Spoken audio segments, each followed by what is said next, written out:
Hello, everyone. John and Sean are here. Hello, everyone. Yay! Sorry, I Hey, accidentally John. left one of my videos unmuted, so people are going to hear me twice there for a minute. Oh, nice. Whoops.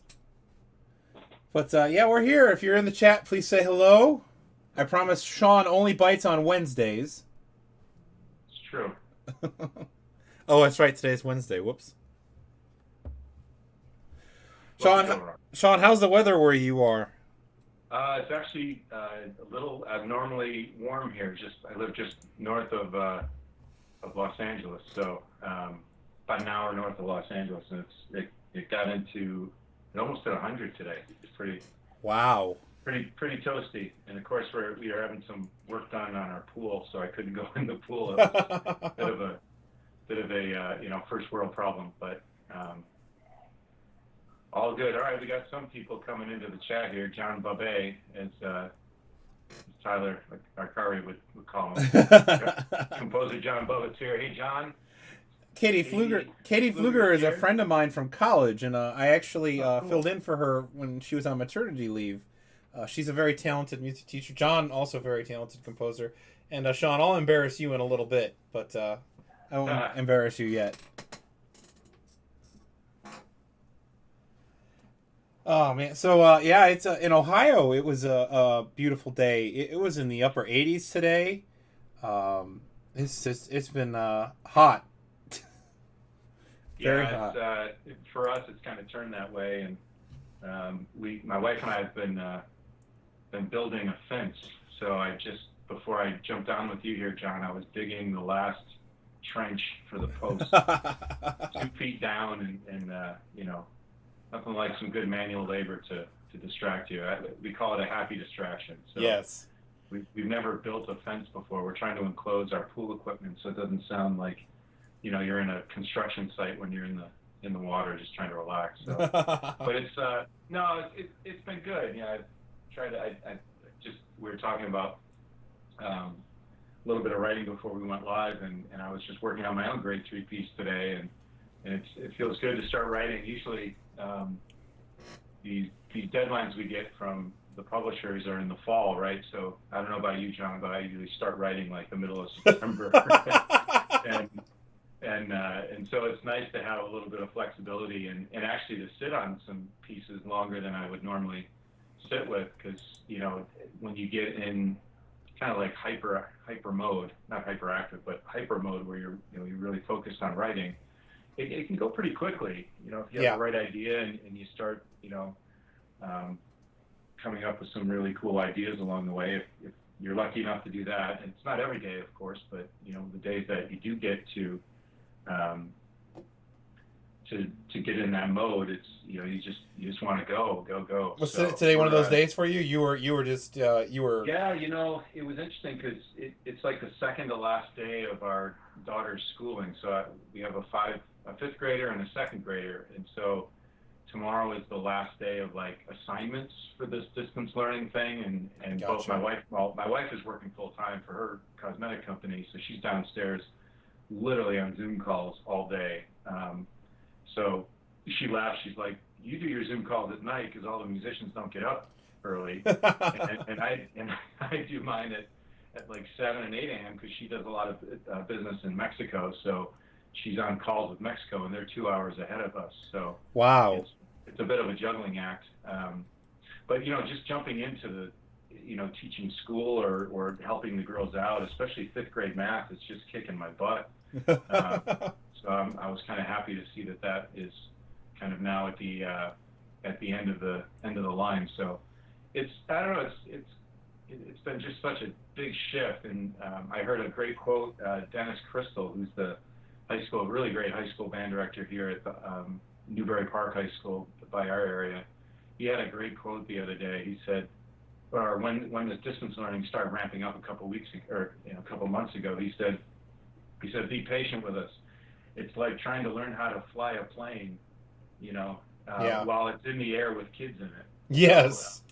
So he's like, just be patient with us, and we'll we'll get there and do what we need to do. So, it's been interesting because my oldest daughter plays in the elementary band here, and they've had these distance things, and I'm sure you guys have been trying to do. And it's a little different here in California because up until middle school, it's all pay for play. So it's a private company that is brought in to teach fourth and fifth grade band, and so it's just set up differently than like what I grew up with, where you had kind of the same band director for a while, and there's no lessons in the school time. It's all just band band rehearsal twice a week Wow. for half an hour each day, and so it's a challenge to gain momentum, right? When you're trying to teach, concepts, and you go from like a Tuesday, and I think she had a Tuesday and Wednesday, so you get 2 days in a row, and by the end of Wednesday, you're like cooking with gas, right?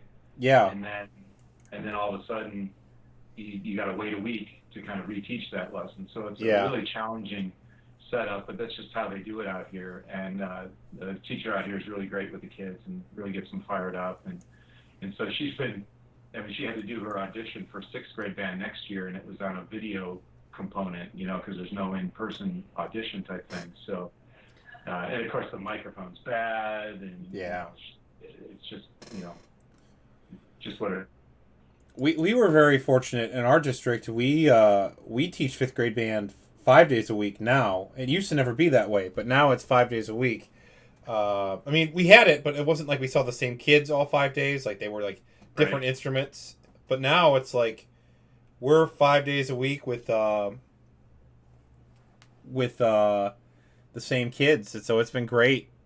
It's thus far. Well, I joked with one of the girls' teachers. I said, "You're gonna really miss that mute button, mute all button, to get back to live kids in the classroom." So it was pretty interesting how it all plays out. But and some of these teachers, they've been teaching 30 plus years, and to all of a sudden shift and pivot like they've had to pivot, it's been remarkable to see how well all these teachers have really done in a situation which is far from ideal, as you know. And so here we are. I don't know about you, John, but I've been going around. I dusted off my trumpet, and it was actually my daughter Kate's trumpet, and I've been playing happy birthday drive-bys to a lot of our friends and our kids' friends. So, and I even one of our babysitters graduated from Cal Lutheran here in Thousand Oaks area, and so they had a drive-by, celebration. So I'm like, well, I got to learn how to play Pomp and Circumstance. And so I played Pomp and Circumstance, and our other babysitter is graduating from high school next week, so she's going to be in her cap and gown outside her house. So I think we're going to do a drive-by. You have to play Pomp and Circumstance again. Yeah, drive-by Pomp and Circumstance. I did a video. We did this virtual Spirit Week, and I had to. It was what was it? We had to play whatever show we had been binge watching, and I had been binge watching Star Trek: The Next Generation, of course. Oh, okay. So my favorite. I had to figure out how to play that on my clarinet, and that's not a good key for clarinet. Yeah, it's Jerry Goldsmith at his finest. They took that from Star Trek: The Motion Picture, that theme. Wasn't it? Because was it originally Jerry that did it, or was it Alexander Courage? I know gets some of the credit. No, yes, he went by Sandy. I don't know if you know that. But I didn't. He went by Sandy Courage, yeah. And Sandy wrote the original TV 60s theme. Gotcha. He wrote that one. And then Jerry was hired to write the original Star Trek: The Motion Picture from like 1979 or 80 with the bad William Shatner hair. It looked like he rode in on a snowmobile to the set every day. It's like hair flying everywhere. But Jerry wrote that. It's incredibly leapy. You know what I mean? Yeah. It jumps all over the place for like a hummable theme as it is. So when they developed the Next Generation, they took that from there and went from there. I actually had a chance to work on a couple Star Trek movies as a music copyist and proofreader. I worked on Star Trek Nemesis, First Contact, so the Next Generation movies. Yeah. And I remember copying. Jerry used to use 12 horn players. Wow. And that's how he got that really big sound. And I remember copying the horn part one time, and there were 12 horn parts. And I don't know if Jerry got lazy on this one particular cue or just wanted this certain sound, but he had all 12 horns playing the same part for 4 pages, the same line and everything. So literally, I copied and it was all by hand. So Sandy Courage would orchestrate for him, and it was all handwritten scores from Jerry's sketches, and so we would work from that. I think Conrad Pope did a few of the orchestrations as well. He also worked with John Williams quite a bit. And so, once I inputted everything on Finale, kind of formatted it, page turns and all that, I literally just duped the file, horn 2, duped the file, horn 3, and on and on. Yeah. So I got paid for 12 parts of 4 pages each, and it took me maybe 15 minutes to do, and I got paid for, a crazy amount for that. So it's, sometimes you use all the tricks in the book. Yeah. To kind of make it, but just getting a chance to meet Jerry, he was just such a gentle soul and just a beautiful person, beautiful human being.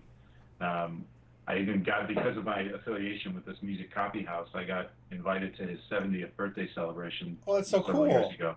And all the studio A-list guys were there for this thing. It was a really nice kind of catered event at a private restaurant, and it was just cool to see the reverence that all these players had for him. And I don't know how big a fan you are of his, but his music is just so good, so good. So I agree. I love his. Well, I mean, now we know that you copied him. The First Contact is one of my favorite movie scores of all time. Oh,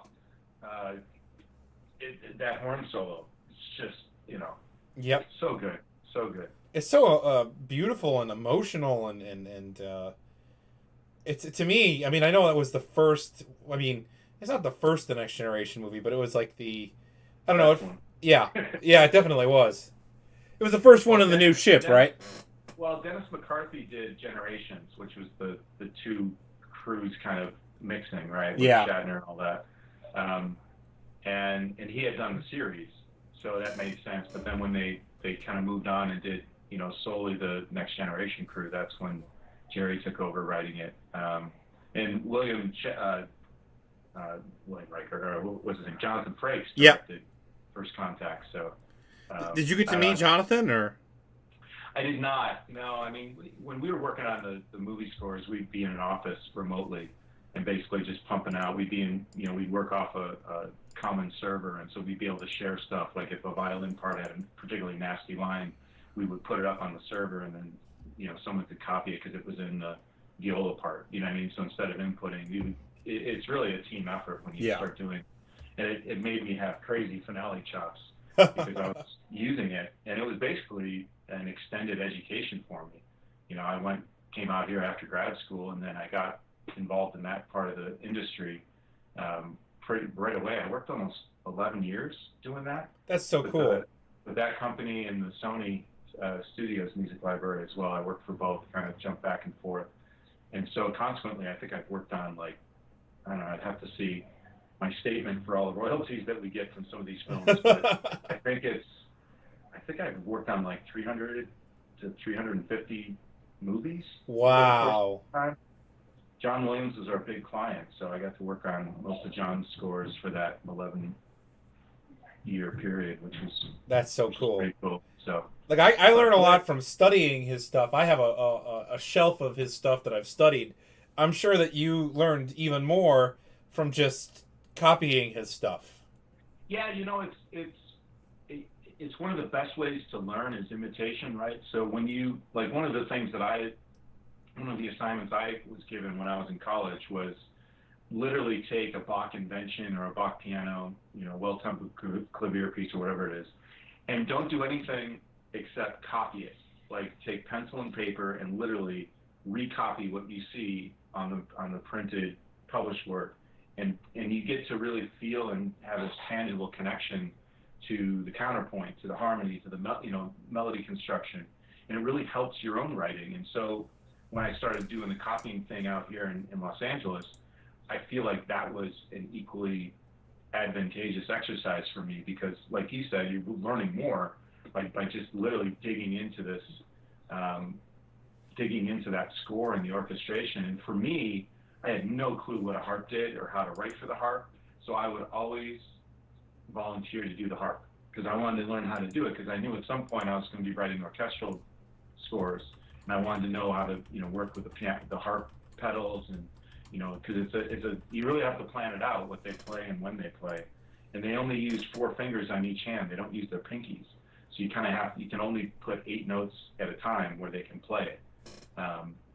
Which I learned the hard way. I did a couple, full arpeggios with 10 notes, and the harp player raised her hand on me one time. So, we ran out of fingers, Sean.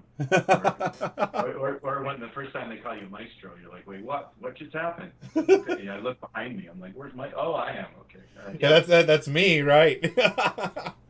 So I said, drop the pinkies and play those 4 notes. It should be fine. Well, Sean, on that note, why don't you tell us a little bit about yourself? Introduce yourself.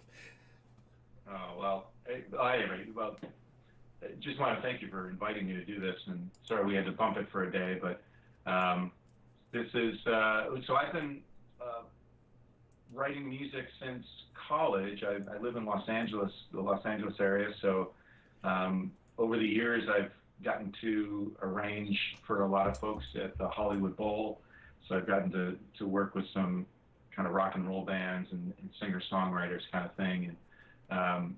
And along the way, I started picking up, I've been writing for Larry Clark, who was my college band director at Syracuse. And so when Larry jumped into the publishing world, he invited me to submit some tunes. And so I've been writing and working with Larry for the better part of 20 plus years now, professionally after, being a student of his in undergrad. And then, so I've been, constantly writing for publishing. I've kind of ventured out a little bit. I've done some arranging for Hal Leonard along the way, some band and orchestra things as well, as needed.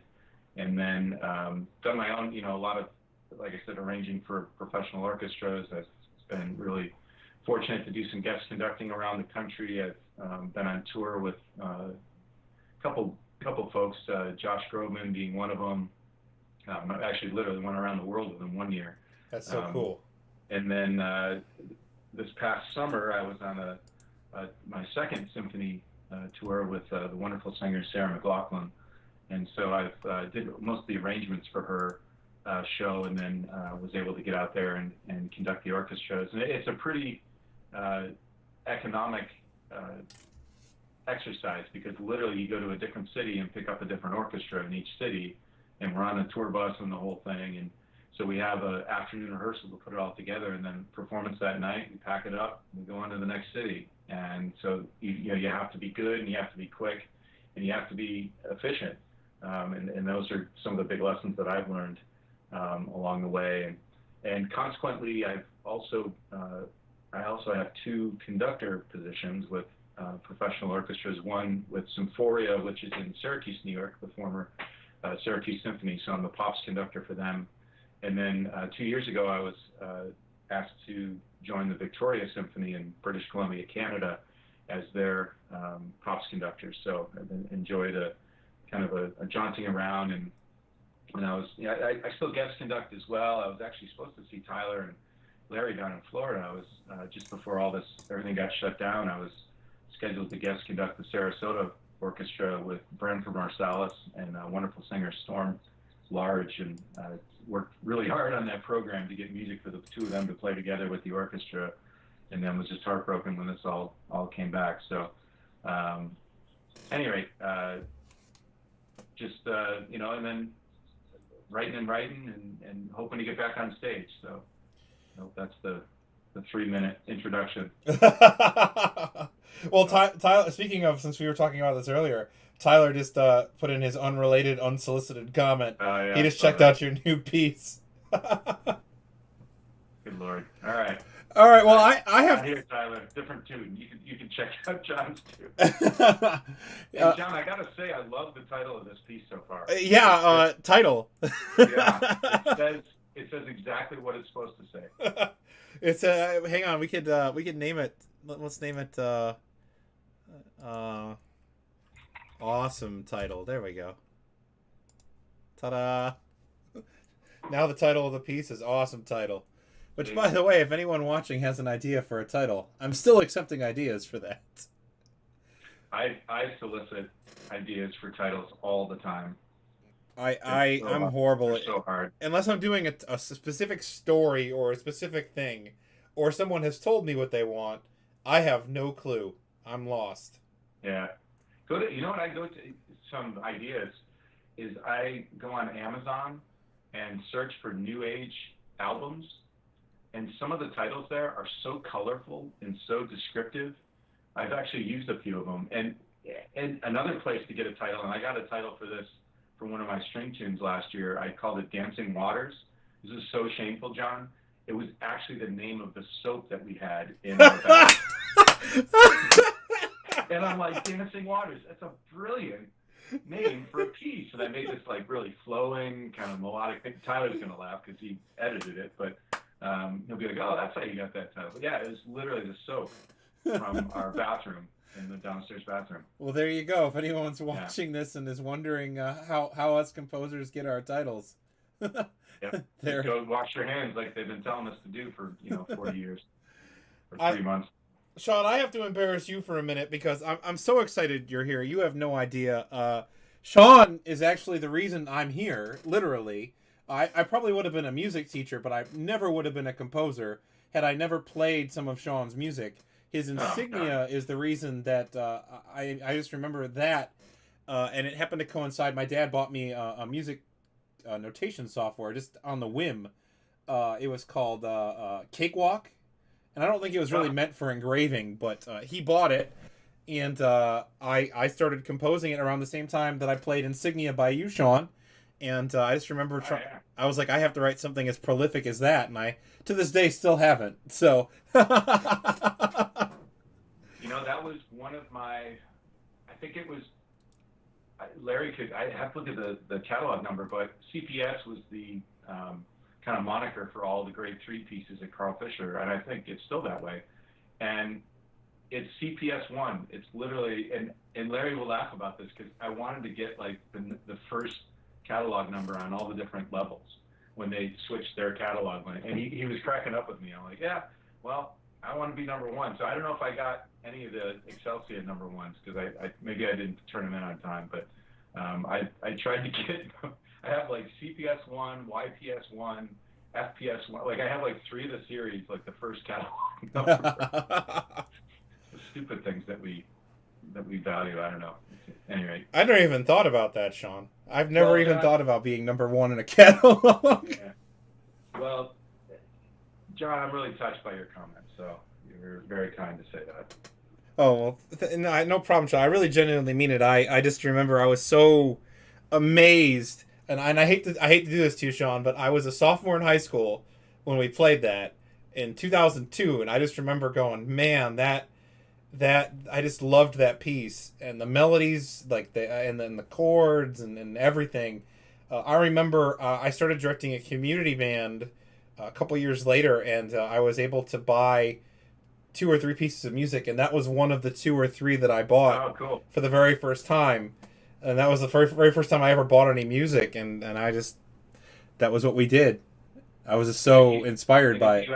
If you act fast, you can still get copies of it with the wrong transposition in the baritone part. Yeah, I had to actually contact you, Sean, because I had no idea. We were just playing through it, and I just remember our baritones it sounded like wrong notes, and that's not like them. And I was just like, what is going on with you guys? Like, what's funny. And they're like, we're just playing what's on the page. Oh yeah, it was all kaflooey. It was all, upside down. So you're not the only one that I've had to do that for. So I was able to, but I don't even have the files for that anymore. I actually reached out to the tech editor at Carl Fisher, and he didn't have the files either. So there it is. Anyway. That's so awesome. Well, let's listen to. Let's listen to this piece. Let's listen to this piece, Sean, and then I am very interested. My goal is to go a little bit forward from here, but if you hear anything here, Sean, that you have ideas for, or if you think that I could do better, I'd be very, very curious to hear your thoughts and your opinions before we go forward. But the goal today is definitely to go a little bit forward here, and try to get a little bit more done. So here we go from the top.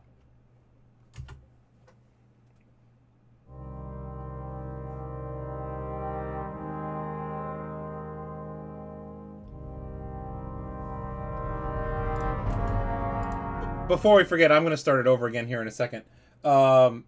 If you guys are any suggestions about volume, if I'm too soft, Sean's too soft, the music is too soft, just let me know and I'll fix it. Just put it in the chat that I got to fix the volume. All right, here we go.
And that's all we have thus far.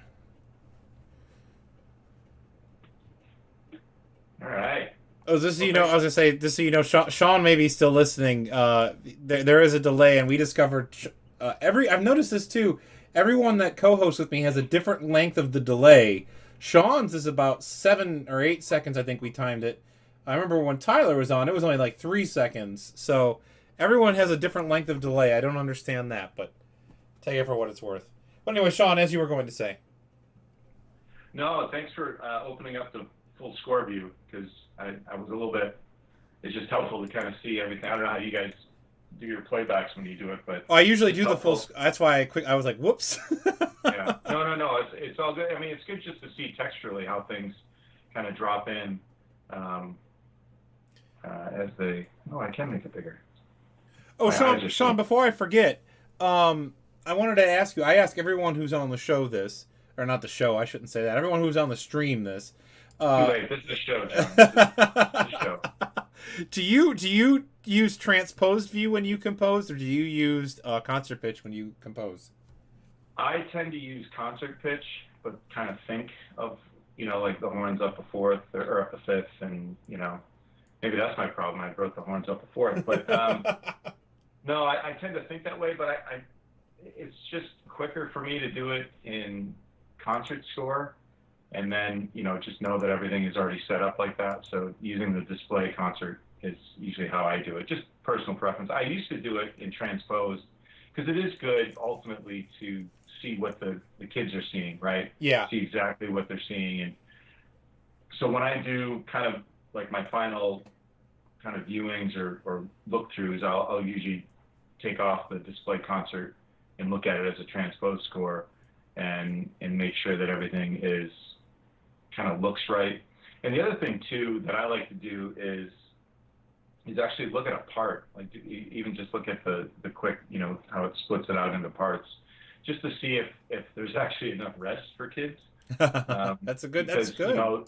it's part of the discipline of writing music for educational purpose. Yeah, see, so you can kind of see where, and sometimes I've actually gone back and adjusted things to allow for certain rests, and I find that less is more in a lot of those cases. Is that I had too many people playing all the time, and there was really no color changes or no textures. Now, granted, this view that you just put up there, John, a short while ago, is obviously not even anywhere near publishing quality, but No, it no. at least it's not formatted right, et cetera. But at least it gives you a sense of what what the student's gonna be looking at when they go to perform. Yeah. So No, that's definitely. I mean, that's definitely. I've never really thought about doing that while composing. I mean, I'm sure you know this, Sean. I mean, I usually only look at it when I'm cleaning it up. And as you can yeah, see here, some people often ask, "What is a music engraver and what does an engraver do?" If you see what this is, you would never want a kid. I mean, look at the copyright is blending with the dynamics down there. Like yeah, it crashes all over the place. this measure number is off in a different measure. So that's what an engraver does. So that's an engraver's job. Yeah, and we're fortunate at Excelsior that Tyler's one of the best in the business. In fact, got that. I was going to call it the Laurence Olivier Award, but maybe Tyler can tell me what it was. It's got some funny name for That's right. digital engraving stuff. Yeah, so right out of the gate, Tyler hit a home run. So Tyler, let's hear um, it. What was that? What was that award? I'm sure it was one of the number one catalog numbers that he enjoys at Excelsior.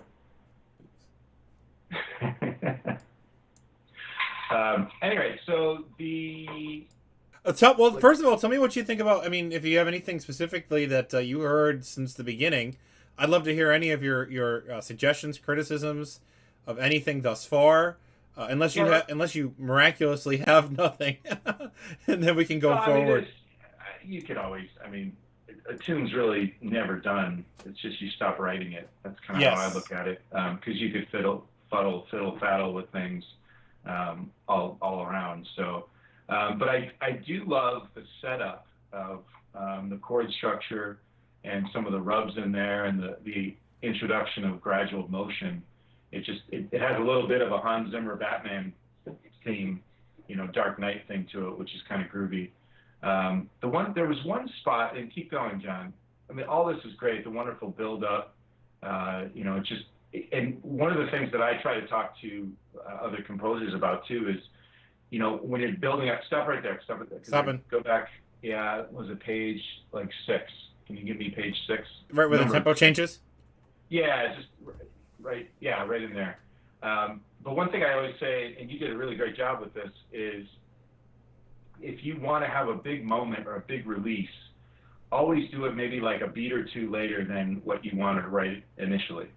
And the reason for that is it creates a little bit more tension so that when you do reach the arrival point, it really feels big. And it's one of those things I've noticed in Leonard Bernstein's conducting. If you go see a performance or listen to a performance of him either on YouTube or heaven forbid, buy some music and listen to it.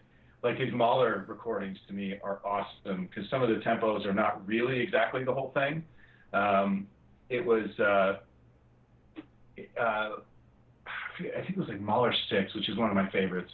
There's a big moment where it's literally the sledgehammer they take this big sledgehammer and slam it on the stage. Yeah. And I forget what movement. I think it's in the last movement. I think you're right. And if you listen to 5 or 6 different recordings of it, Bernstein's is the one that will get to that moment the latest, and it just creates this really tense. So like on the great 3-piece I was working on today, I was trying to build up to a big moment, and I actually put a 5/4 bar in there, which is normally 4/4 during that sequence, because I wanted like that really metered. Because sometimes when you put a fermata, there's so much of flexibility in the interpretation there. Yeah. And it's not really what you want. But if you put a 5/4 or a 6/4 bar, or maybe, button like a 2/4 bar or a 3/4 bar into like a 4/4 passage, you can really extend that tension and build it up so that when the hit comes and when that big moment arrives, it's an even bigger release musically than you would get if you would just kind of go through. So you can think about that going into the fast section. So maybe back up one page, John. Okay, going back. I know there's a little bit of a delay. Yeah. And maybe even adding like a 2/4 bar in there and just have everyone hold on that 2/4 bar and then wham.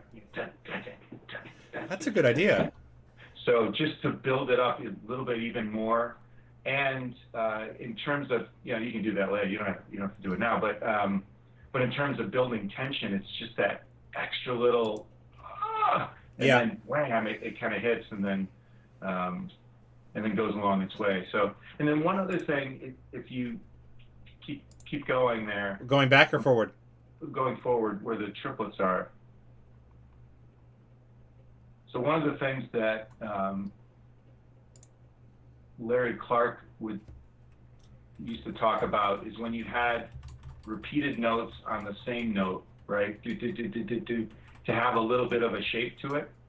So I would even consider, creating some a little bit more shape to those triplets by having a start it softer and then crescendo into that. That's a really good idea. I'm definitely stealing that idea, Sean. Hey, I'm going to put that. There's just a little bit more texture to it instead of just blasting right through. Oh, so y'all know Sean's probably going to call me back, or I'm going to call Sean back.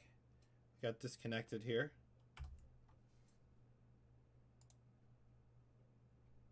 There he is. Hi, Sean. I know John didn't like that comment because he hung up on me. But. No, I liked it. I'm actually working on it right now. Did I hang up? Was that me? Like my Simpsonized icon? I love it. Yeah. Did I hang up on you? Because that's been happening, and maybe it is my fault that I keep maybe it's a key that I'm hitting. I think I'm hitting it in Sibelius, but I'm not. I don't know. Maybe it's a Cleveland thing. Like, hey, join my party, and then you hang up on that is a Cleveland thing. That's how we do things here in Cleveland. No, that was not me. I did not hang up on Sean. I did not.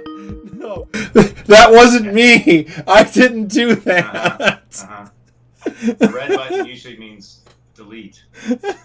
I hit Control E, which is the expression key. It is. Wait a minute. I think I can't enter dynamics because I did it again. I'm not even clicking on Skype. I'm here. Use the menu. Don't use your quick key. Or your shortcut. I'm gonna have to. I've never realized that maybe every time I go to put in a dynamic that it's really just deleting that. So here, I'll tell you what. I'll just go and copy and paste from over here. I think the problem is you're on a PC. Ooh. If you're on a Mac, that doesn't happen. Oof. Everyone knows I love my PCs. I guess I can't defend them right now. I can't. I have to accept the loss on this one. No, it's all good. It's all good.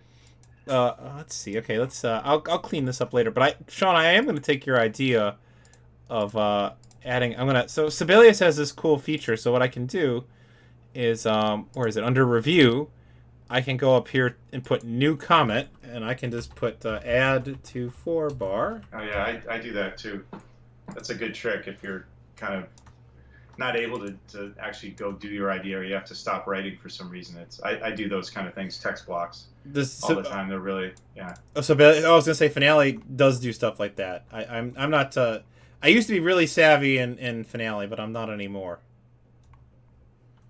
Don't get me going on Sibelius. I share a birthday with him. There you go. Not the same year, of course, but no, about the same time. Yeah, John Lennon was shot on my birthday too. Oof. It's always a fun day. You don't get much for yourself there. No, and it's the day after Pearl Harbor, so Ooh, I get that's all the right, Pearl December Harbor 8th. stuff too. Yeah. Yep. All right, I'm gonna have to really. This is gonna be a messy cleanup here. I'm gonna have to clean this up later. Actually, you know what? I could just do this for now. If I Cool. come Well, over, let's keep moving forward. let me just real quick. I'll shrink it, and that'll take care of it for now. All right, cool. So, Sean, what was the next area you wanted to hit? And remind me every time I want to add a dynamic to not do it. Let's see. No, too big. I'm just trying to keep going. A lot of these things. I mean, I like. One of the things is when you introduce quarter note triplets to a piece of music, make sure you use them a lot, or make sure you use them enough to justify it, because otherwise they sound like like you have a wart on your thumb or something. And you do that pretty well throughout here, but just that's one thing too, is make sure you keep going with it, because it helps with the thread of consciousness. Yeah. Because if you kind of abandon them, like right there, I can't see what measure it is. Stopping. When the low brass has a don don don don. Yep. Don don don. That's perfect use, kind of a callback of the triplets. And I know that's part of the main melody too. And that's one of the things I like to do in most of my pieces, if not all of them, is try to give the low voices a chance at the melody. I think it's really important. And John, you're on the front lines on teaching all of this. And you know how it is with the low brass and low woodwind folks. I mean, they end up playing just bass lines their whole life. Yeah. So it's important for their development as a student to be able to play melodic things. Even the oh, there's my alarm for jumping on this call. Boy, I was only an hour off. Good thing I actually looked at the clock. But yeah, so these kind of things are ways with which to keep those kids engaged while they're still learning their instrument. And you have to temper it, like here, you kind of augment the melody a little bit to make it a little bit playable, because the general progression of the kids who play lower instruments, they don't play as many fast rhythms as like the flute, clarinets. Yeah. And, I mean, it's just how it is, just the nature of the beast. So you just have to cater your writing accordingly to that. And then another thing here, John, you got those triplets in the horns and trumpets coming up. I don't know, you want to do a little bit of dynamic contrast there too, or if it's a shock kind of ja ja ja ja ja ja, and that's okay too. But just an idea. I kind of wanted the shock there. That was kind of what I was. I mean, I did try to work. Originally, we tried to work our way into it, but we couldn't find really a good solution to work our way into it, and so we just kind of, because originally, if I remember correctly, they had like a triplet thing, basically from 59 to 62. Okay. And they Too had. much. Yeah, we just decided it was too much, and so, but we did like that little interjection going into the silence. Well, and it also goes back to my comment of, what are they going to look at, and do they have enough rest, especially if you're asking them to play loud. To me, having the trumpets kind of play above written C to G above the staff, that'll kind of wear down a student more than playing a random high C every once in a while. because it's just it takes a lot of air, and you're on the upper kind of partial of all those fingerings, and so it just takes a lot of work to go through that range, and so you have to kind of hold back when you actually want them to play up there. I had a piece that I wrote several years ago, and it was one of my it was one of my kind of more popular pieces of the day. Um, Prophecy, I think it was, and Yeah, I know like that one. It's a good one. and the whole last page of the trumpets, they're like on D's and A's, and so when I did it with an honor band, I actually rewrote the trumpet part because I don't know, I was blasting through it, and sometimes you overlook some things, and I didn't realize that the trumpets were literally above the staff, like the last 40 measures of the tune. It's super powerful and impactful, and of course, if you have the great folks that Larry and Tyler put together for these recordings, these great professional players, they make it look easy, and so you don't sometimes, even when you listen to the recordings, you're like, oh yeah, it sounds great, and then you realize that, well, maybe a 14-year-old can't quite play that the whole time. Yeah. So, so keep moving a little bit forward. So you're kind of bringing back the melody now in the trumpets at 66, I believe. Yes, right? and this is their first time actually playing the main melody. One question, you got a lot of rhythmic stuff going on. Why? So you drop out the percussion there, right? Yes. And you're kind of making it more of a wind type thing. Yes. Actually, believe it or not, Sean, this is actually, when Tyler was here, there was actually another rhythmic idea happening that we got rid of. So, yeah, you got to be careful. Yeah. The brain can only handle like 3 to 4 things at a time, and then the rest of it doesn't sound right, or the brain can't absorb it and hear the clarity. So from a clarity standpoint, you need to think of it in those terms, and also from teaching it to the kids, right? Because this is educational music as much as it is performance music, and trying to, kids need something to hang on to. I know I did. I would look at the trumpet player next to me like, hey, what do you got? And if it was different, it would be a little shocking. So yeah, just a question along there, not really a comment to change anything, but just kind of an observation. Yeah, we got rid of the one, and basically what we boiled it down to is so clarinets, flute have the melody, then an answer. Yeah, then we have the horns, and the tenors have kind of the answer, and the baritones have the answer. Euphonium, sorry. Tyler's he's gonna correctly in all caps write euphonium for me there. And then the trumpets basically have like the same rhythm as the melody, but it's the chords that the trombones are playing. So that's kind of what's going on there. Tenor two. No, 10 or 2, but nice, Tyler. Slow day at the office.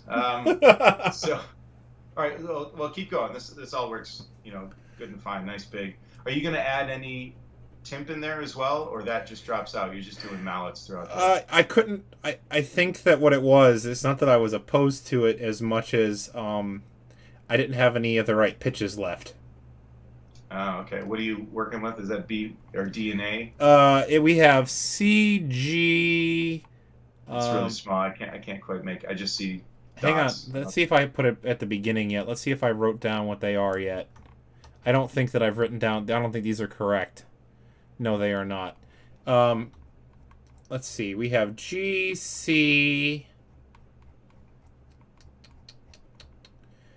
D flat, and low F. And then what are the pitches going through that big moment? We have a G, A flat. We could put what was it, G to A flat? Was that one of the things I said? Yeah. Did I say A flat? I mean, I know we have. No, I don't have A flat. I only have. Yeah. Well, look at it. Just something to consider. Yeah. I think that's what it boiled down to, is there was nothing to really. There was no correct answer for that. But then this actually happened here. The symphony part going into 77. This was actually an accident. I had accidentally left like 1 or 2 of these notes here. Like I had deleted it, and then like I had put this melody here. I think it was like just the trumpet at first, and then it just accidentally lined up perfectly, and so we were like, well, we're gonna leave that. And you like that molto rit there? I'm not against it. I'm not totally for it. Do you think this should be an instant change? I could. The only thing that I felt is like you're building up this big thing. It's almost like Yeah. the car lot ran out of gas. Do you, Like to me, I would almost say a Celerando, if you can, like a slight Celerando, if you try that. do you think And then the Malto retard? I was just singing it in my head. Do you think that the Malto retard would then just work right at 78, like right the measure before? I think so. I think you might find that to be a little bit more dramatic, Okay. and it'll keep the energy level going. I don't know. Try it. Play back up and play a little bit from there. Let me grab this. Oops. I gotta redo this Malto retard here. Don't hang up on me, no, Pasternak. No, I'm not. I'm not. I'm not. Okay, I gotta hide this. No dynamics. I Nope. don't know where you live, but I have people. If I mention any dynamics, Sean, to say don't do it. Yeah.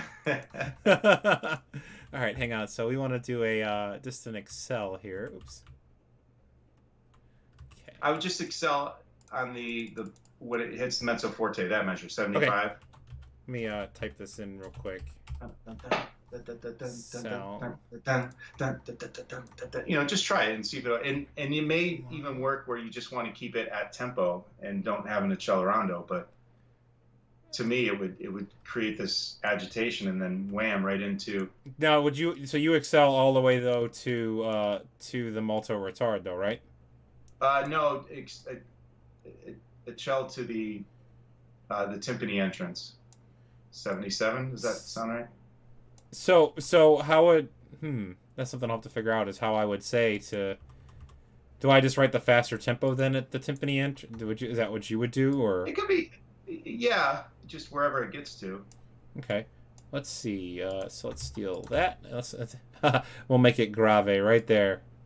Let's see. Okay, so we'll put this at Piamoso. And then I think hang on, what tempo are we at over here? 144. So we would need to go up to... Just 152. It'd Okay. it'd be like a Poco Accelerando. 152. I don't think it has to go. It doesn't have to go ludicrous speed. Poco. Oops, just like that. Okay, cool. Let's give it a listen. We'll work our way into it. We'll go a couple measures before. Yeah, some runway. Here we go.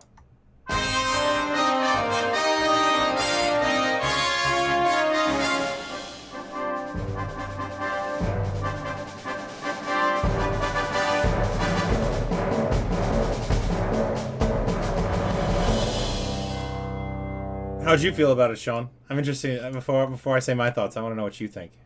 Yeah, I don't think it needs it. I think lose the Accelerando, and I think just keep it at tempo. Okay, that's what I was thinking too. Yeah, it gets a little too agitated. Let's give this a listen. We'll go from the same spot here, and we'll give it a listen.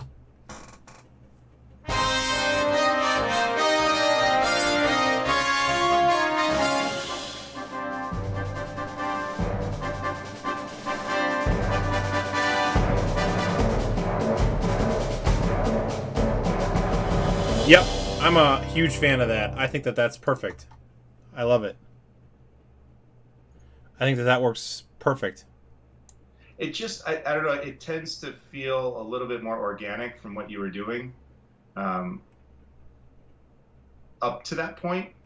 And to have, this great rhythmic idea and then all of a sudden kind of it's almost like you unplugged it going into that. And now, when you hear the timpani, dum, bum, bum, bum, bum, it's really dramatic. Bum, bum, bum, bum, bum, bum, bum, bum, bum. And also from a performance element, trying to get 50 kids to do that, it's a tricky rhythm, right? Yes. Even though you repeat it a lot. But to do the tricky rhythm like that and then do a multo retard all together is really challenging. Especially, yeah, with all those different entries, like with the tubas and the bass as well. Yeah, no, I agree. Yeah, they're jumping at each other, but having a timpani, kind of do the, the Strauss bum bum bum bum bum bum bum. It's just an easier thing to do. Yeah. All right, let's jump into some slow music then. All right. Now I'm very interested to hear what you think about this, Sean. Oh, Sean, I have a question for you before we get too distracted. Totally off topic. Uh, Something that I've wondered for a couple of weeks now. I've noticed you've never written a single concert march. Nope. Is there a reason? An original one? No, Yeah. I haven't done an original one. Larry had me do a Ted Masang march called Mighty Might a million years ago, and that actually did pretty well. It was a big low brass and low woodwind feature. I don't know, marches to me, they don't flow for me. Gotcha. No, I understand. Some of the movie style music that I like to write, or the theatrical stuff. I don't know. Never say never, right? Yeah, I was just wondering. I was just thinking of. I've been personally getting really into writing concert marches. Like I've really, to me, I mean, I know you probably don't need this as much as like I do. I really need to expand my harmonic vocabulary, and I find that marches there's so much potential for chromaticism in them, and I kind of found that really helped me be more chromatic in my concert music. Right. So that's I just was wondering. All right, back to the piece. Someday, way to plant the seed there. I'm just saying, Sean. Maybe if you all see new for 2021 with Excelsior Music Publishing, Sean's first march. This was the moment it happened. Yeah, it's the seed. It's the seed. I would just like it to be dedicated to me, Sean. That's all I'm saying. Me too. So we start the melody now for this at 87. Is that right? Yes.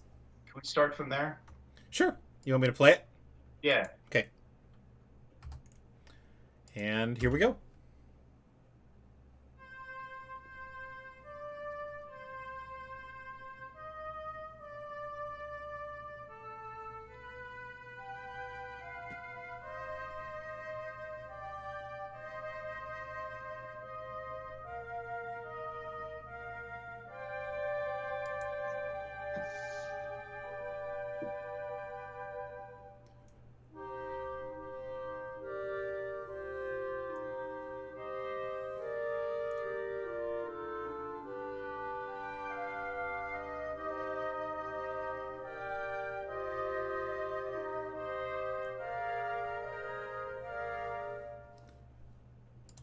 And that's all we have thus far.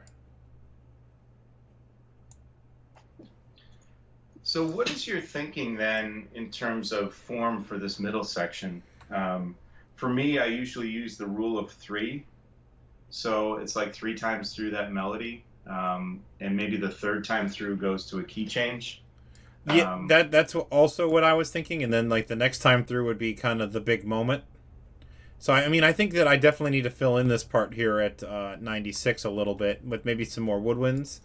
And then... Yeah, for sure. I would add the saxes and maybe even think about, like a counter bass line in the bassoons and bass clarinet and bari sax.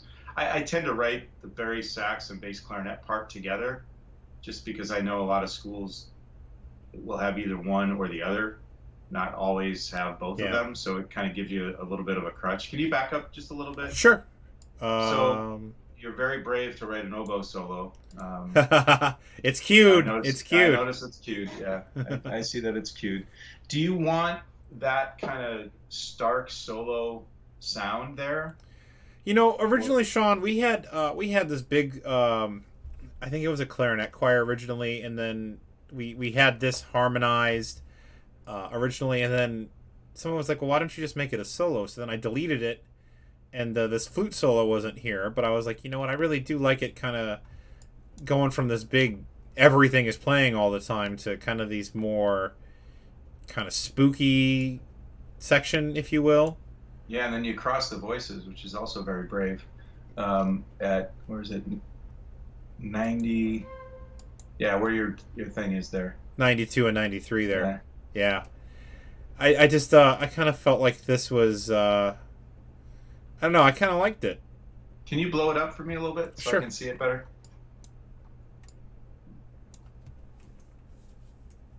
Is that good? Yeah.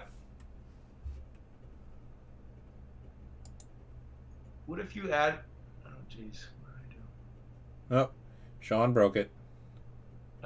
What if you added like a D quarter note on 92, so the motion's going down? Because otherwise you're just basically replacing those tones, and there's no motion there, except for the, you know what I mean? So Yeah. just add a little counter motion in there. So like just like that there. Yeah. Okay, let's give it a listen.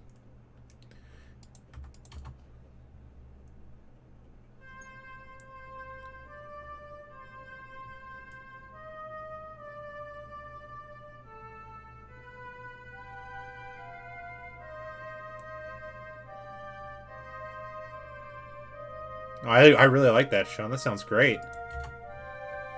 No, I really like that. No, that was nice. It definitely So it just adds so adds- much more to it, yeah. Yeah, the thing with writing slow music is that each note means more. Sometimes we have that crutch of fast music where the notes go by so fast that you don't really have a chance to appreciate them as much. But with slow music, it's really like truth serum. You have to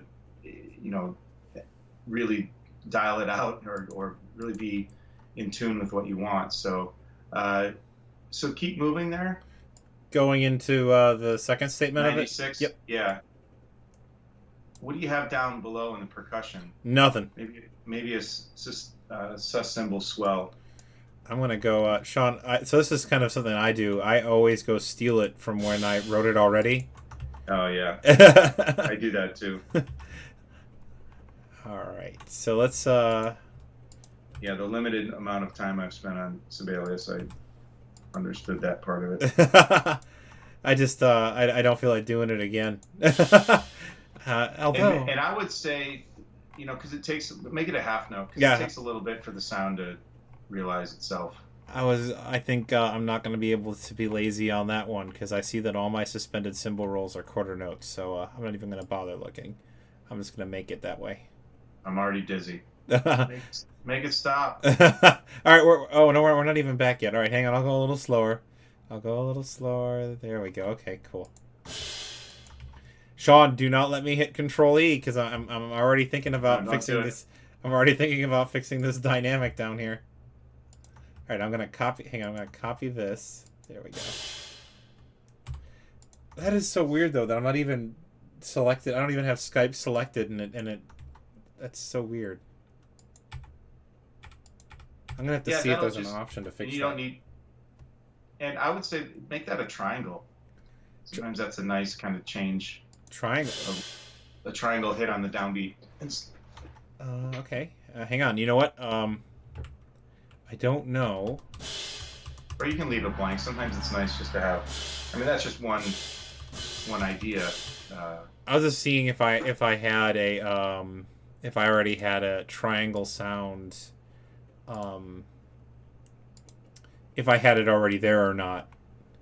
I gotta remember which note head I used for the triangle. I don't remember off the top of my head which note head I used.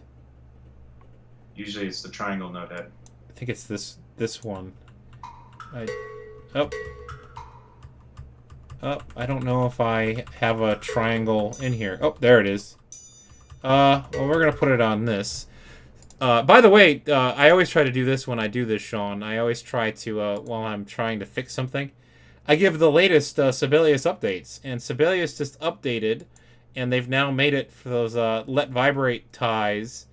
They had a glitch, like whenever you would do that, if it was tied and then like later on the same note was there, it would not play it because it basically was considering it tied. Oopsie, what did I just do? I just deleted something. Can we not do what I just did? Or I may have to fix what I just did later, Sean, because I think I just deleted something I shouldn't have. Oh, nope, there it is. Okay, edit, yes.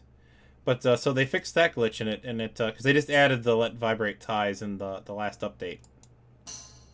Okay, that's tambourine. So let's move that down to A, And let's make that a triangle metal. I'm struggling to contain my excitement about that, John.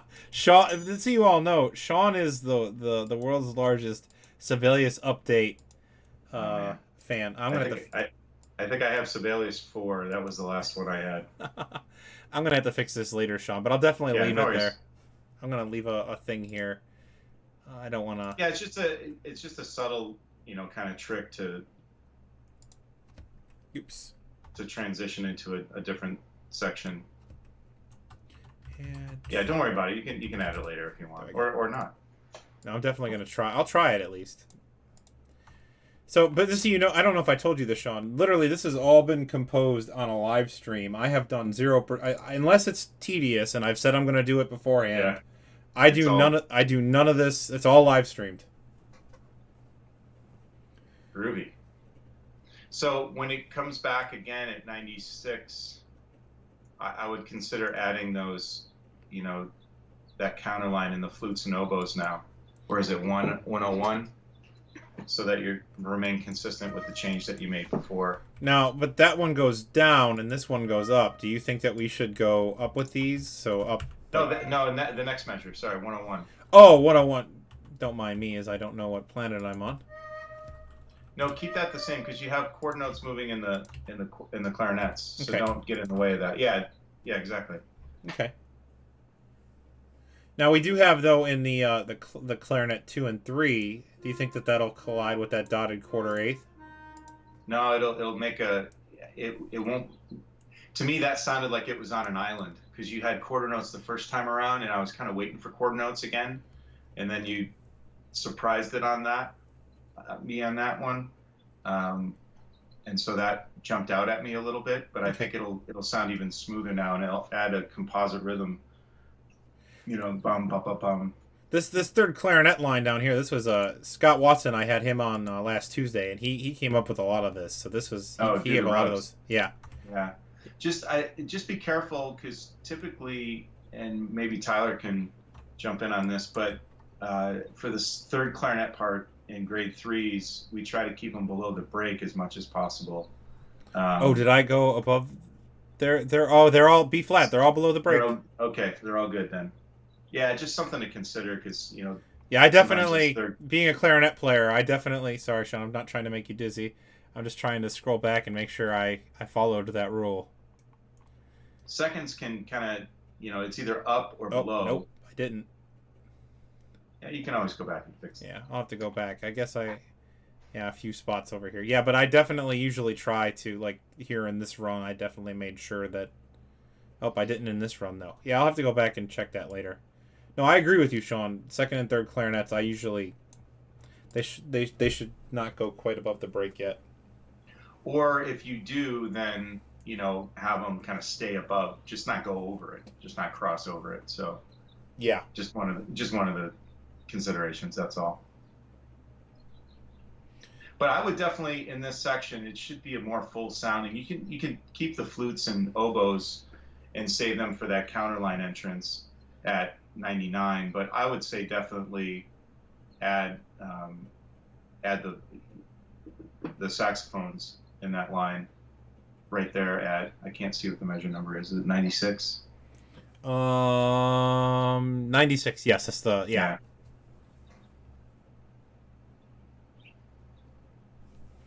Another idea too, John, is can you shrink the score so I can see a little bit more of what's happening? Oh, there's nothing else happening here yet. Well, yeah, okay.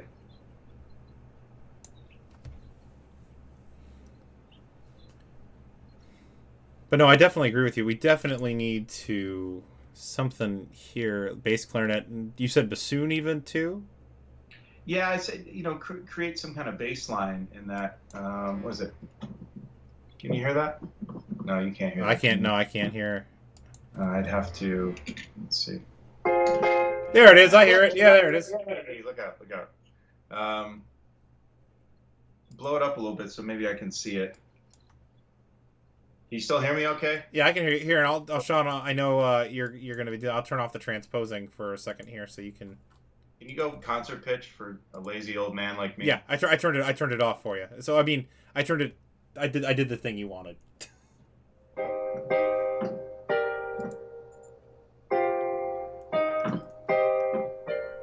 Yeah, that's nice.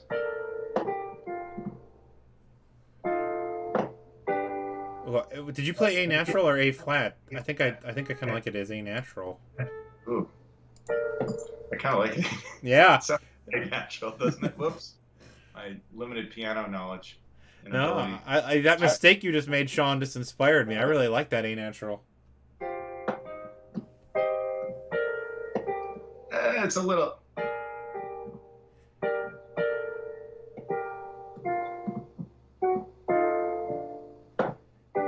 Well, I mean, it sets up the A. Yeah. Third.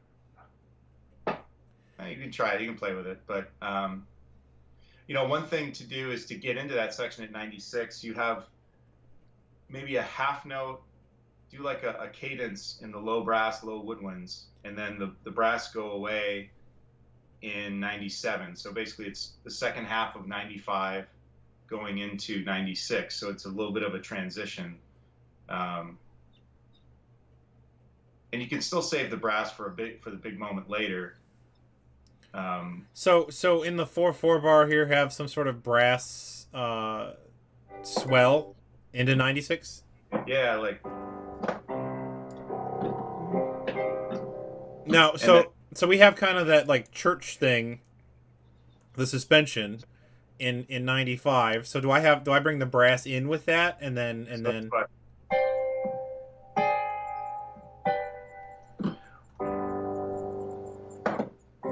yeah, bring them on beat 3, okay, cool. and that way it'll kind of fill the gap in there, because there's like some silence as it was before the clarinets would come in, and then that coupled with the suspended cymbal swell will give a little kind of nice transition. I wouldn't do the trumpets though. Just Okay, won't do it. trombones. Would you use the horns or just trombones, baritone, euphonium, tuba?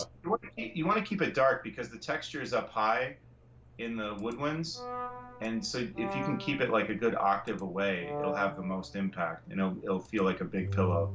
Okay. Hang on, I need to go get a dynamic because I can't do the thing. Okay, so we'll Control C that piano, and we'll Control V that. Okay, cool.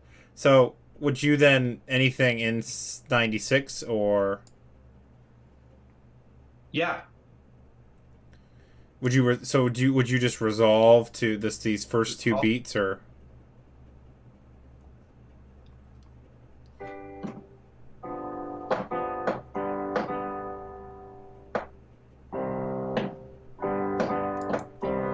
Yeah, so keep C and G in the trombones, E flat, and make it make it E flat, and then down low C, and then make it a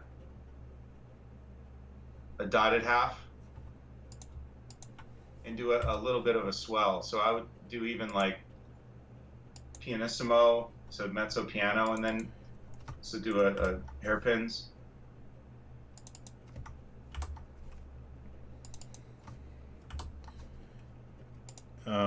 I may have to do the mezzo piano later, Sean. Hang on, let me go see if I can quickly steal it from somewhere. I hate mezzo piano, but there it is. You just do it to piano too if you want. Just trying to not hit Control E, Sean. I understand. I don't think mezzo piano falls in the same category as fifth position in the trombone. Nobody really knows where it is and what it is. I once saw on Facebook in the band director group, they said that mezzo piano and mezzo forte are the same dynamic. No. I guess that's some people teach it that way. I've always thought that they were different. I put it in between piano and mezzo forte. That's where I think of it as. And maybe I'm wrong, but that's what I was always taught it was. Me too. That's how I always felt it was as well. And then I would add John Etta decrescendo. Okay. Here we go. All right, let's listen to this. I think this is going to sound awesome. You know what we could do as well, Sean? How would you feel as if we also did the timpani, not roll? You know what? They could roll the first note here. Yeah. No roll. No roll? Okay. No. Or do you think that just the hitting of the notes, would that be good, or? You may want a softer transition and save the timpani for later. Okay. Let's hear it without the timpani first. All right. Now that you've put all that work to it. Just don't let me put in any dynamics, Sean. Here we go. Oops, too far back. We won't go back that far. We'll just do this 4/4 bar.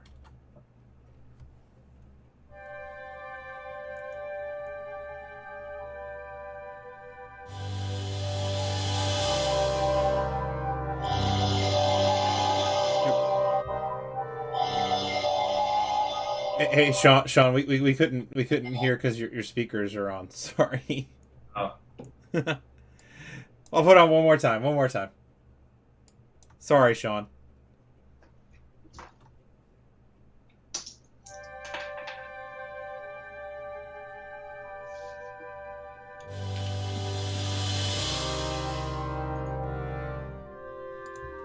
Oh, I like that, but I kind of feel like they should keep going. I don't know. I kind of feel like they shouldn't just stop there. I feel like they should keep going. Well, save them for the next cadence. So when so we need to put this yeah. here.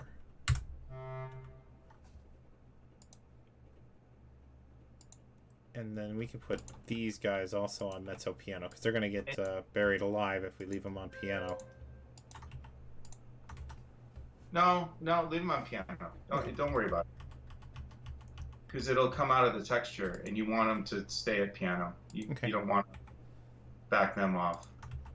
And I would say you could, copy the tuba part and the bass clarinet, but you would make it go 5/1 instead of 5/1 up. You know what I mean? So keep that same G. There we go, like that. And then would you give the? I have to tell you, Sean, one thing that I've really become a fan of is giving the euphonium part to the bari sax. Huh? I usually do that to the tenor sax or the bassoon. See, I just always feel like they have it's a better range for them. Like B to C is more their range, which is where you would put the euphonium. To me, I don't know. That's just how I've been writing lately. Is giving them the euphonium part. Tyler said, "Ew, no, John." Yeah, right. All right, fine. I'll give it to the bassoon. You don't honk too much. You don't want the third to pop like that. Or should we not give it to the bassoon either? Who should I give the tenors? The bassoon's fine. We'll give it to tenor. Oh yeah, bassoon. Okay. There we go. Cool. All right, let's give it a listen.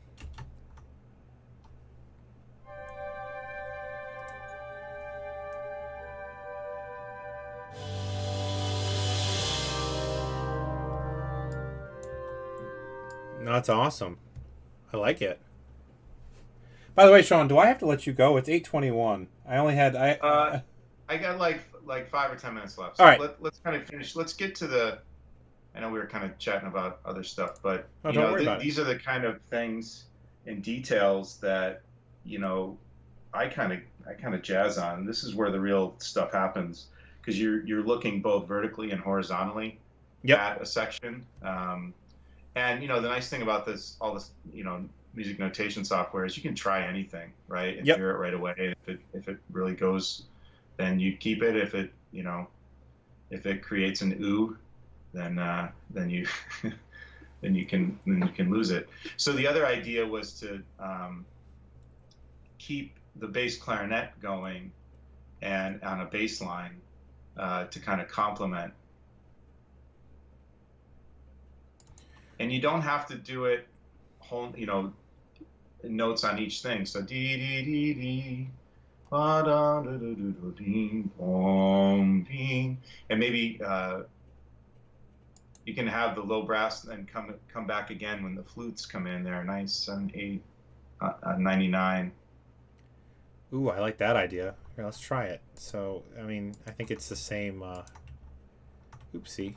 Same chord progression, but I can't do the, I can't copy and paste it as easy as I wanted to because... So would you put them right on beat 2? You can put it on the downbeat. Sometimes it's yeah. And just turn them into those. Yeah. No, keep the swells. Okay.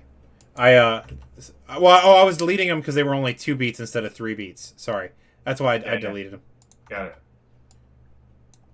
Because over here in the 2/4 measure, they're only 2 beats long instead of 3. It's good math, John. Good math. Actually, I was wondering why on earth was it doing that. It took me a minute to figure out why. Yeah. But play with the bass line, and one thing I like to do in slow sections is not necessarily have the bass line enter on the downbeat of each chord of each measure. It could get really tedious sounding like that. So maybe have them come in on beat 2 at 97. So allow that really groovy. Oh, 99, you mean 99? No, 97. Oh, so just the bass clarinet, not necessarily this. Keep Okay. them going. Yeah, save the low brass for. I was changing the wrong thing there, Sean. I'm sorry. Yeah. All right. So what? Just have them come back in on D. Or, I'm sorry, I got to put it back in transposing. C.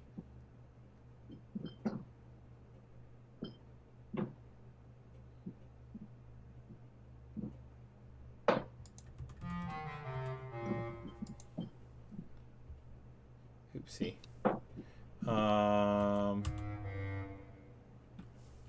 Let's see. We can do that. And then that. All right, let's see what we think about this.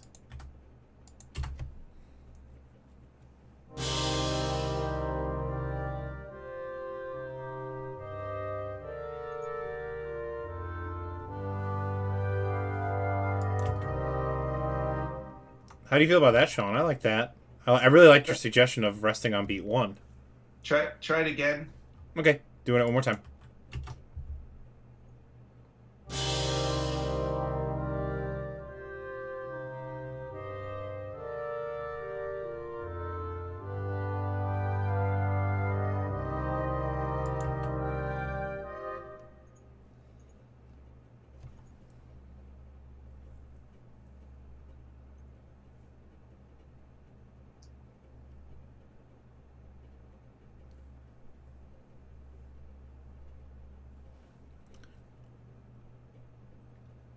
What did you think about? Was that okay or? I lost I hit the wrong thing. Now I'm looking at part 15. Oh, here, Sean. So, I'll send you the link. I'll send you the link in the thing here. There you go. Good Lord. I broke Sean. Let it be known. Okay, we're back. Yes? Yay, we're back. Yeah. Okay. The only note that's kind of funky to me is that F. Written F. Or was that a B? No, G, written G, concert F. Yeah, the one right before the concert G chord. Yeah, concert G chord. What if you make it a B flat? Okay. B natural, because the... Oh, yeah. Okay, let's listen to that.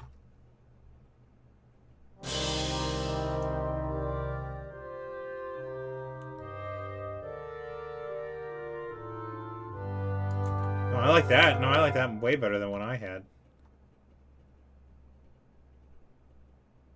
It just creates a different, in general, you want to have, if the melody is going up, try to have the bass line going down in counter motion, because it's more interesting to the ear to do that. So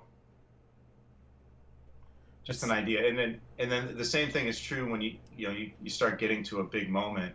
If everything's building up, try and make the bass line go down, and then you have this big opening of a thing.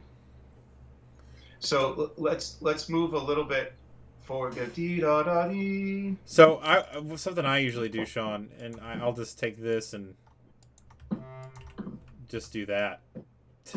Just copy and paste it, but then I do need a new thing here. For the thing that you actually just sang. Da da da. We could just put them on B, which is the same sustained note here in the second or the third clarinets. But then we need a resolution here. Just back to C minor, I think. Can you go in? Oh, be quicker. If yes, it's in yes, concert. yes, yes. There you go, Sean. Sorry.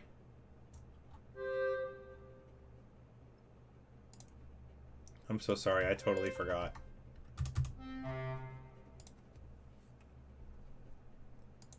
No, don't worry about forgetting.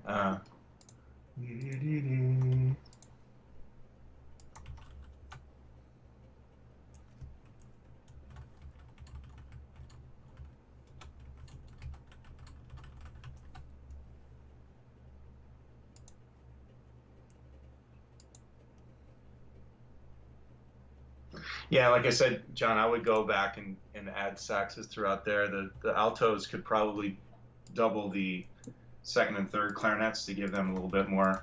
Let's see. I need to put play there because they're coming off of a cue. Let's see. Oopsie. I need to... I'll fix that later. I gotta fix that label later. Okay. There we go. So play right off of there, and then would you give this bass clarinet part then to the Barry? I would. I think it helps in terms of providing some strength in numbers for that. Okay. So it'll be a nice rich sound, especially if you're adding the altos. And then what we could do is we could give the horns and the tenors some sort of counter melody. I would wait. Okay, and then give it to them Yeah. in the next section. Yeah, I don't think you need to do it that, and maybe you bring them in. Dee da da dee, dee da da da da. You know, I don't know where you want to go after that. Da da dee. Right. Yeah, they can come in at 104 is what you're saying. Or 103. Yeah, 103. Dee da da dee.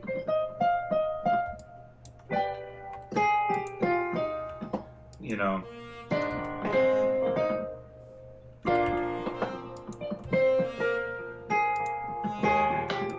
And I would say keep going on some of these suspensions. I forget who you said mentioned that on the clarinet part, but Scott Watson. Scott, yeah, it's a great choice. So, you know, this is kind of a good teaching opportunity.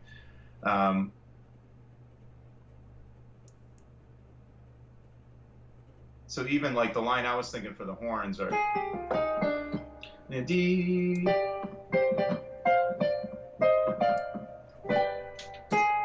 So A flat, and then go down. Oopsie, I'm back in transposing. So A flat. So E flat, D, C, B flat. Oh, starting on E flat? E flat, D, this is transposed. E flat, D, C, B flat on beats 2 and 3. Ba da da da. Dee, dee, da, da, da. And then, I don't know, I hear it going to A flat. Oh, I like that. You know, something like that. Hang on, I gotta fix what I did here. There. Okay. Written E flat, right? I'm sorry. Yeah, on eighth notes, yeah. Oh, on eighth notes. Oops. Yeah. Dee da da da dee da.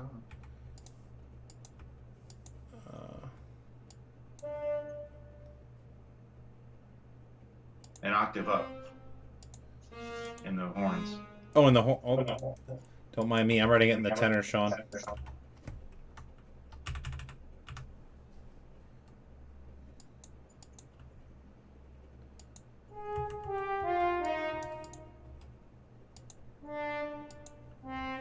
And So you're then, transposing now? yeah, I'm sorry. I can't think not transpose. Sorry. Yeah, no, that's okay.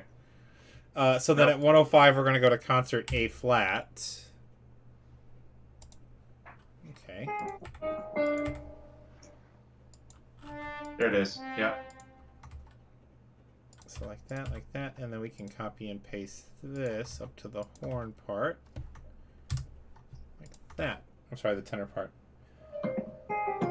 Peter's here. Pete Ciano is here. Pete. Played many a fight song next to that guy. Sean, I almost did it. I almost hit Control E. I almost did. Well, I may be hitting that soon here, John. Well, no, you just let me know when you got to go, Sean, and we're done. No, I just let me know. Now, did you suggest? Not a pizza. Did you suggest should we do concert? Should we go to C major at 96, or should we leave it in C minor? I would say, you know. Well, no. So I'm talking. I'm sorry. We're not quite there yet to A flat. I'm talking the measure the horns come in. Is everyone else playing concert C minor or C major? No,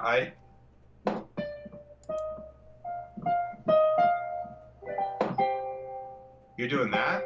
No, I was asking. So what are you playing? I have the wrong thing here. Playing a G chord. Oh, okay. My bad. Oops. Concert G. And then that's for the rub with the concert E flat or A flat. Got it. That's just what I heard. No, I like that. I was just doing the wrong thing and totally not paying attention. All right, there we go. All right, let's listen to this, Sean, and then if you want, I can let you go, and then Sounds good. we'll leave this part at 105 for. By the way, Loria will be with me on Thursday, and then after that, I'm taking a 2-week vacation from live streaming. Hey. So I need to enjoy a little bit of what'll be the beginning of my summer vacation. All right, here we go. 96.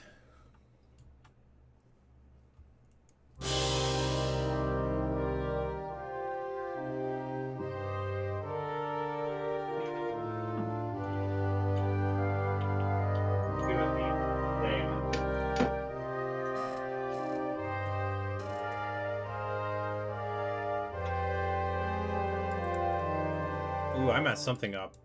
Yep, I found out when I messed up. Sorry. Let's listen to this from 100 and then we'll be done.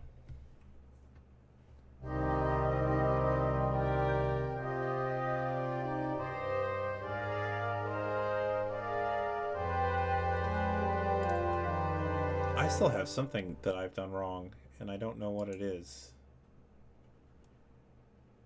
Oh, I didn't fix the altos. The altos are still in concert G minor. I'm sorry, C minor. Okay, one more time, for real, and then we're done. Oopsie, sorry, wrong thing. From here, and then I'll let Sean go. Here we go.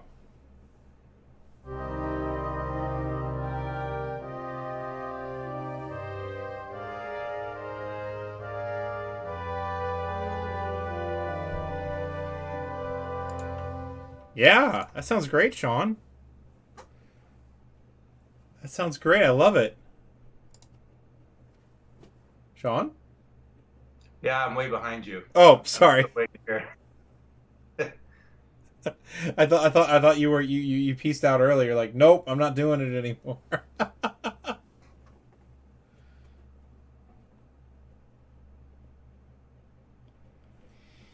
Do you want to hear it all the way back from 96? No, it's good. I think we only wrote 4 measures in an hour and a half. So We did a lot of revising, though. We did a lot of fixing. Yeah. No, it's all good. No, I just think, as you move forward with this, think about, using, you could use that little nugget dee da da dee da da da da da da da, and repeat that to kind of build a tension, and then release into a new section in a new key, and bring the trumpets in and find a key where it's going to be power for the trumpets, maybe F minor, and that they can really go for it. Or what's another? So yeah, it just kind of build up and move the bass line. Again, think about moving the bass line down when you move everyone else up, and it'll create a really cool dynamic change and color change and all that good stuff. I'm actually gonna set this up, Sean, since you mentioned this. We need to. This is gonna be the big moment, so we need the suspended cymbal crash here. We need to. Can I please? All right, I'll do that later. Oh, there we go. Here. Oh, that's right. I gotta do that, and then that, and then I'll delete that. Okay, cool. Awesome. Set up the big moment. It's going to happen. I'm not going to hit the dynamic thing to fix that. Sean, thank you so much for joining me. Yeah, John. This was so much fun. Hey, thanks for everyone who joined us, and we'll see you next time, right? Hang in there. Enjoy your vacation. Thank you. I this week, and then Kevin Day and I are composing on Saturday, and then vacation. Really, I love it. All right, John, take care. Everyone, goodbye. Everyone say goodbye to Sean. I'm Bye. out. Goodbye.